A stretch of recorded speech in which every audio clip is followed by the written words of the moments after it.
pakai ini jatuh. Mundur sini. Mundur lagi. Nah, tunggu dulu Mas Anda. Benar.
Ambassador of Australia, rekan-rekan media yang saya hormati, alhamdulillah sore hari ini kita kembali menerima kedatangan vaksin AstraZeneca sebanyak 500.000 dosis vaksin yang merupakan dose sharing yang diperoleh dari pemerintah Australia.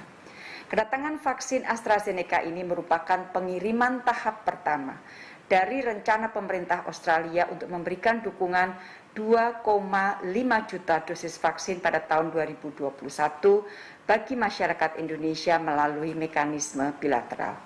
Selain itu, pemerintah Australia juga telah berkomitmen untuk memberikan dukungan pengadaan vaksin bagi Indonesia senilai Australian dollar 77,1 juta yang akan disalurkan melalui UNICEF.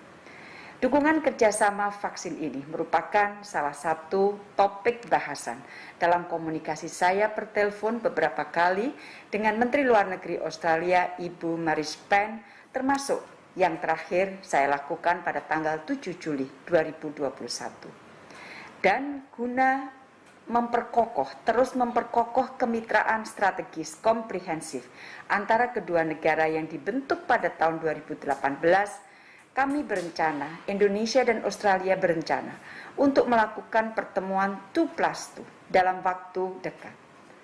Pertemuan 2+2 ini adalah pertemuan antara Menteri Luar Negeri, Menteri Pertahanan, dalam hal ini adalah antara Indonesia dan Australia. Selain pada tingkat menteri, upaya untuk memperkuat kerjasama penanganan COVID juga sangat intensif dilakukan pada tingkat pimpinan tertinggi kedua negara. Presiden Jokowi dan Perdana Menteri Scott Morrison secara reguler melakukan pembicaraan per telepon dan terakhir dilakukan 24 Juni 2021. Atas nama pemerintah Indonesia saya menyampaikan terima kasih kepada pemerintah dan rakyat Australia atas dukungan kerjasama penanganan COVID-19. Thank you Australia. Rekan-rekan media yang saya hormati, pemerintah akan terus bekerja keras guna memenuhi kebutuhan vaksin untuk rakyat Indonesia. Per kemarin, Indonesia telah menyuntikkan lebih dari 100 juta dosis vaksin. Dan dalam konteks jumlah dosis vaksin yang disuntikkan, maka Indonesia menduduki peringkat ke-7 terbesar di dunia. Dengan penduduk yang besar, upaya untuk melakukan akselerasi vaksinasi akan terus dilakukan. Percepatan vaksinasi tidak akan berhasil tanpa dukungan masyarakat. Oleh karena itu, ayo vaksinasi dan terus patuhi protokol kesehatan. Vaksin dan kepatuhan terhadap protokol kesehatan akan menjadi modal yang kuat bagi Indonesia untuk terus dapat menurunkan angka penyebaran virus. Rekan-rekan media yang saya hormati, pandemi ini masih belum kelihatan akhirnya. Sejumlah negara memperkirakan pandemi akan perlahan berubah menjadi endemi dan telah melakukan penyesuaian strateginya ke arah hidup bersama COVID. Hingga kini jumlah kasus global hampir menyentuh 210 juta dan angka kematian lebih 4,5 juta.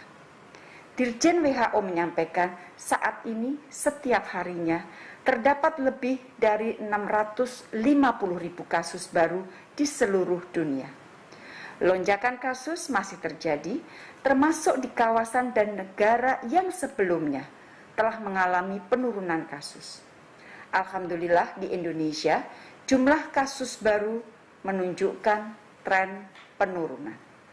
Kasus aktif sudah berada di bawah angka 200.000 dan sejak 24 Agustus yang lalu, status PPKM wilayah Jawa dan Bali sudah diturunkan ke level 3. Kemitraan antara pemerintah dan seluruh rakyat Indonesia untuk terus menjaga agar angka kasus tidak mengalami kenaikan lagi adalah kunci. Kemitraan untuk melakukan vaksinasi dan mematuhi protokol kesehatan sekali lagi adalah kunci. Rekan-rekan media yang saya hormati, mengenai vaksin, WHO telah menetapkan target vaksinasi global. Setidaknya 10% populasi tiap negara pada akhir bulan ini dan 40% populasi tiap negara pada akhir 2021 serta 70% populasi tiap negara pada pertengahan 2022. Saat ini, setidaknya 140 negara telah memvaksinasi 10% warganya, termasuk Indonesia. Namun progres yang terjadi di tiap negara dan kawasan sangat berbeda. Menurut Global Dashboard for Vaccine Equity, 57,34% penduduk high income countries telah divaksin. Jauh di atas 2,14% penduduk low income countries. Dirjen WHO telah mengingatkan akses dan distribusi vaksin yang tidak merata akan menciptakan dangerous divergence dalam hal tingkat kelangsungan hidup dari COVID-19 dan pemulihan ekonominya. Laporan terbaru The Economist Intelligence Unit menyebutkan, lambatnya vaksinasi global akan menggerus GDP global sebesar 2,3 triliun US dollar pada 2022 sampai 2025. 65,6% diantaranya terjadi di negara berkembang dan 73% diantaranya di kawasan Asia Pasifik. Untuk itu, minggu lalu pemimpin IMF, World Bank, WHO, dan WTO mengeluarkan joint statement yang meminta negara-negara untuk memenuhi komitmen berbagi dosis vaksin dan menghapus restriksi ekspor dan hambatan perdagangan terkait bahan produksi vaksin. Dan sebagai penutup, kembali saya ingin mengajak semua masyarakat, saudara-saudara saya di seluruh tanah air, ayo kita vaksinasi dan terus patuhi protokol kesehatan. Terima kasih.